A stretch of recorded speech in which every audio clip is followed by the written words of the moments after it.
Hi, welcome back. In this week's module, we're going to take what we've learned about writing paragraphs and start building a complete essay. To allow you more time to focus on your essay writing skills, there will be no essay response assignment or grammar workshop assignment due for this week. First, let's start by taking a look at what an essay looks like. Now, in many ways, an essay is very similar to a paragraph.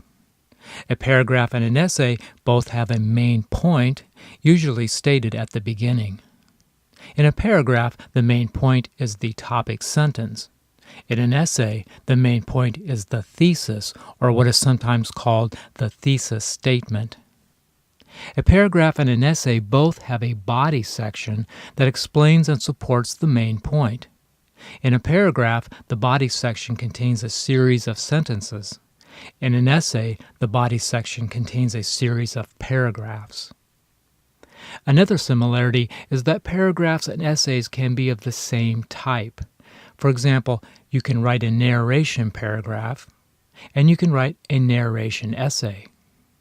You can write an illustration paragraph, and you can write an illustration essay. You can write a process paragraph, and you can write a process essay. You can also write an argument paragraph, and you can write an argument essay. But paragraphs and essays do have a few differences. An essay has a title, an introduction paragraph, a series of paragraphs that make up the body, and a conclusion paragraph. So how long should an essay be? Well, the short answer to that question is as long as it needs to be, to make your point and provide enough supporting details to support that point. However, in most English composition courses, you'll find that instructors are fairly specific about how long your essay should be for a given assignment. Here are a few guidelines to give you a rough idea of how long your essay should be for this course. Following the title, which can count as one sentence, the introduction paragraph should be approximately 4 to 5 sentences. The body of your essay should include at least 3 or 4 paragraphs, and each of those paragraphs should include 8 to 10 sentences. And the conclusion paragraph should be about the same size as the introduction, 4 to 5 sentences. So altogether, we're looking at 40 to 50 sentences total, which is equal to roughly 600 to 750 words. So where's the best place to start when writing an essay? Well, I like to divide the process into 3 parts. And I have a worksheet for each of these parts that will help you complete the process. In part 1, I'll have you explore different possible ideas or topics for an essay. For each of those topics, you will write a thesis statement and then also write topic sentences that you could use as the first sentence of each paragraph. In part 2, I'll have you choose one of your favorite topics from part 1 and then write paragraphs to support your thesis statement for that topic. In part 3, I'll have you create a title, an introduction, and a conclusion for your essay. After you've completed all 3 worksheets, you might consider copying your work to a word processing program like Microsoft Word or Microsoft Works. This can make it easier for you to edit and revise your essay. However, if you prefer, you can continue to use the PDF worksheets I provide to compose your essay. I'll leave this decision up to you. Let's take a closer look at part 1. At the top of the worksheet, you'll find a box for entering a topic idea. Now, a topic can be about anything you like: sports, science, politics, family, education. What's important is that you know how to narrow those big topics down before you start writing. For example, a topic like good health is much too large to write about in one essay. These more narrow topics, like fighting a cold, taking vitamins, or getting enough sleep, would be much better choices. They're still related to the larger topic of good health, but the more narrow focus makes them a much more manageable size for writing about in an essay. How about the topic of crime? Again, this is much too large of a topic to write about in one essay. However, these more narrow topics like teen shoplifting, safety in college dorms, or locking your car doors would be much better choices. How about the topic of baseball? Again, this is much too large of a topic to write about in one essay, but a more narrow topic like baseball and racism or baseball and steroids would be much better choices. In my example here, I think I'll use the topic idea baseball and racism. Next, I'll have you write a thesis statement based on your chosen topic idea. Now, as I mentioned earlier, a thesis is the main point of your essay.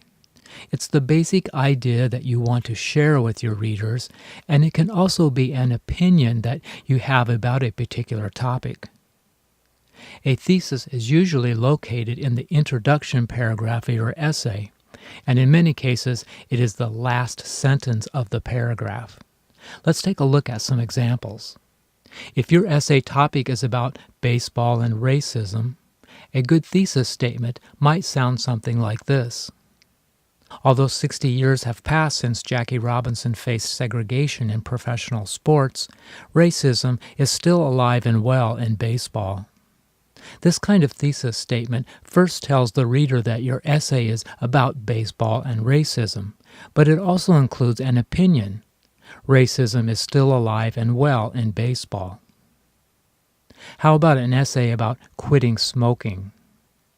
A good thesis for this essay might sound like this. I quit smoking not only for my health, but also to prove that I can break a bad habit. Notice how this thesis statement does a good job of taking a large topic like quitting smoking and narrows it down to a smaller, more specific statement. How about the topic choosing your first pet? A good thesis for this essay might be, cats make a better first pet because they are easier to care for than a dog. Again, notice how this thesis narrows down the larger topic of choosing a pet and also includes the author's opinion about which type of pet is a better choice. Keep in mind that a well-written thesis statement can really help get your essay off to a good start. So here are a few of the more common mistakes in writing a thesis statement that you should try to avoid. Avoid making your thesis statement sound like an announcement, with words like, this essay will, or this paper is about. It's much better to leave off the introduction and simply state what your essay is about. Young adults should watch what they eat now to avoid health problems later in life. Also avoid a thesis statement that is too broad, like, racism is a big problem in this country. As I've mentioned before, these kinds of topics are not only too large to adequately cover in a short essay, but they can also be too obvious or too familiar with readers to capture their interest. A better choice might be, racist parents produce racist children. Do you see the difference here? On the other hand, a thesis can also be too narrow. For example, my sister pays $40 a week for a special formula for her baby. This might be a good topic sentence for a paragraph, but it's much too small for an entire essay. A better choice might be, my sister had little idea what it would cost to care for a new baby. After you have decided on a topic and have written a thesis statement, I want you to write some possible topic sentences you might use in the paragraphs of your essay. As I've mentioned before, the purpose of a topic sentence is to introduce what you will discuss in that paragraph. Also, the topic sentence should be the first sentence of the paragraph. Let's take a closer look at a topic sentence. In my example about baseball and racism, the first paragraph of my essay might start with this topic sentence. Baseball did its part 67 years ago when Robinson broke the color barrier. From here, I would write another 8 to 10 sentences about Jackie Robinson and his significance in regard to racism in baseball. Another possible topic sentence in my essay might read, "The African American population in baseball has shrunk steadily over the last 6 decades." From here I could easily write another 8 to 10 sentences about the number of African American players in baseball leagues, and some of the possible reasons why that number is shrinking. Here's another possible topic sentence for my essay.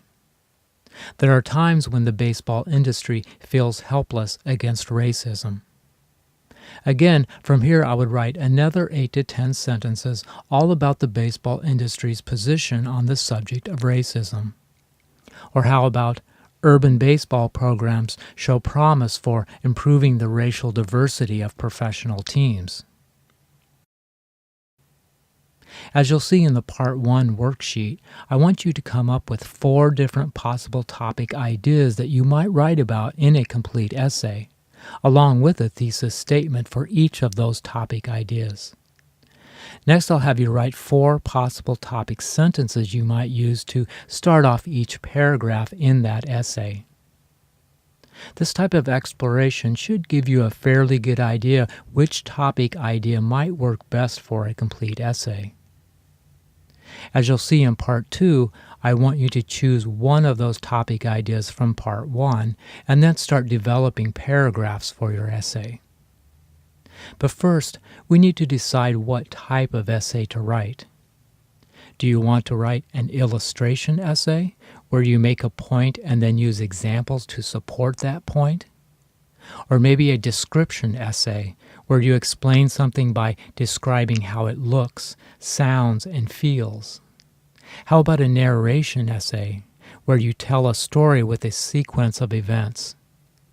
You might also write a process essay, where you explain how to do something or how something works. If you have a strong opinion about something, you might consider writing an argument essay, where you will try to convince your readers to see your point of view. Obviously, the topic idea you choose from Part 1 will lend itself to one particular type of essay or another. For example, with my topic idea for baseball and racism, the thesis I wrote is a strong personal opinion. Therefore, the best type of essay for my topic would probably be an argument essay.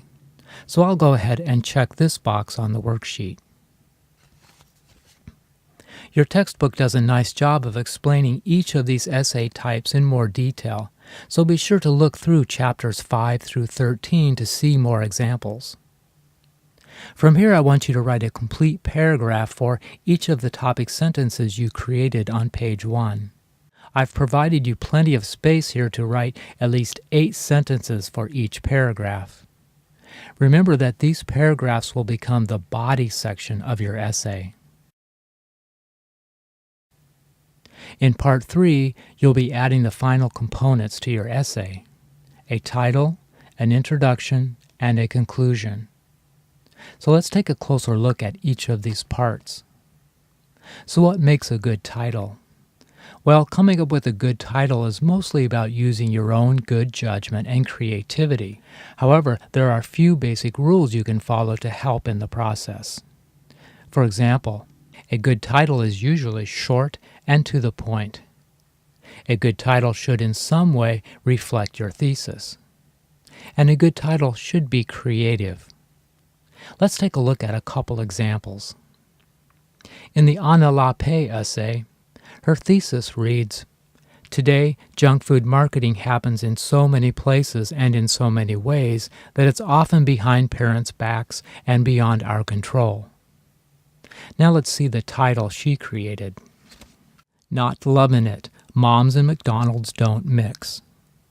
As you can see, the title is short and to the point. It reflects the thesis of her essay, and it has a nice creative element, where she makes a pun based on the McDonald's slogan, "I'm lovin' it." And how about the Sherry Turkle essay? Her essay thesis reads, "We've become accustomed to a new way of being alone together." Now let's see the title she created. "The Flight from Conversation." Again, the title is short and to the point. It reflects the thesis of her essay, and it includes a nice, creative metaphor.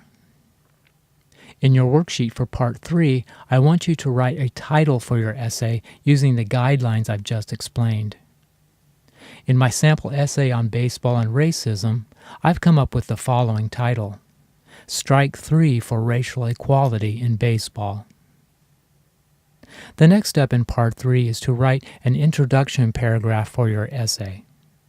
The purpose of an introduction is to 1. Introduce your topic, 2. Introduce your thesis, and 3. Intrigue your reader to continue reading. Now, introducing your topic and thesis is the easy part. The real challenge in writing a good introduction is to intrigue your readers to continue reading. So how do we do this exactly? Well, good writers have learned a few tricks over the years to engage their readers in that first paragraph and encourage them to read more. Some of these tricks include using the introduction to tell a story, adding a quote or quoted passage in the paragraph, showing your credibility as an expert on the subject, using the introduction to ask your reader a question. Let's take a look at a few examples. In the Anna Lappé essay, the author begins her essay by describing a particular event and providing some details about what happened. This is a good example of an introduction that tells a story. In the same paragraph, Lappé also includes a quoted phrase, which is another good technique for engaging your readers. In the Sherry Turkle essay, the author validates her expertise on the subject by pointing out the research she's completed over the last 15 years. This is a good example of an introduction that shows credibility. Here's an introduction to an essay I read recently by Sugata Mitra. This is a good example of an introduction paragraph that asks the reader a question. In the Part 3 worksheet, be sure to indicate which type of introduction you would like to use with your essay. Next, write your introduction paragraph in the space provided. Keep in mind that your introduction paragraph should be approximately 4 to 6 sentences long, and your thesis statement should be the last sentence of the paragraph. Now it's time to work on your essay conclusion. In general, a good conclusion creates a sense of completion. It brings readers back to where they started, but it also shows them how far they have come. It also provides a quick summary of the essay and often presents a further observation or point about the topic. Some of the techniques that writers use to accomplish this include restating your thesis. Keep in mind that this does not mean repeating the same thesis sentence from your introduction. Instead, rephrase your thesis using different words and expressions and perhaps adding a different perspective on the topic. Providing a call to action. If the purpose of your essay is to persuade or influence a reader, the conclusion paragraph is the ideal location to ask your reader to consider your point of view or take action. Let's take a look at a couple examples. In the Anna Lappé essay, her thesis in the introduction paragraph reads, "Today, junk food marketing happens in so many places and in so many ways that it's often behind the parents' backs and beyond our control." And in her essay conclusion, she writes, "You can turn off the TV and your kids will still be exposed to junk food marketing. For kids today, marketing is ubiquitous, and McDonald's has been front and center in making it so." Notice how the author is essentially repeating her thesis from the introduction paragraph. However, she has rephrased the thesis using different words and phrases and has also included an additional perspective on the topic by referring directly to McDonald's. Here's another example where an author includes a call to action in his conclusion paragraph. In the essay by Sugata Mitra, the thesis in his introduction paragraph reads, "Many of the skills learned in a traditional classroom have little value in today's workplace." And in his essay conclusion, he writes, We don't need to improve schools. We need to reinvent them for our times, our requirements, and our future. We need people who can think divergently across outdated disciplines, connecting ideas across the entire mass of humanity. We need people who can think like children. Notice how the author is using his conclusion paragraph to persuade readers to see his point of view and possibly take action on his suggestion. After completing the Part 3 worksheet, you should have in place all the components needed to write a complete essay: a title, an introduction, a body section, and a conclusion.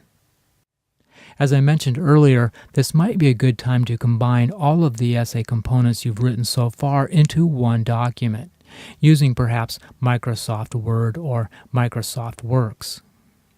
In next week's module, we'll talk more about how to format your document, and we'll also review some methods for editing and revising your essay.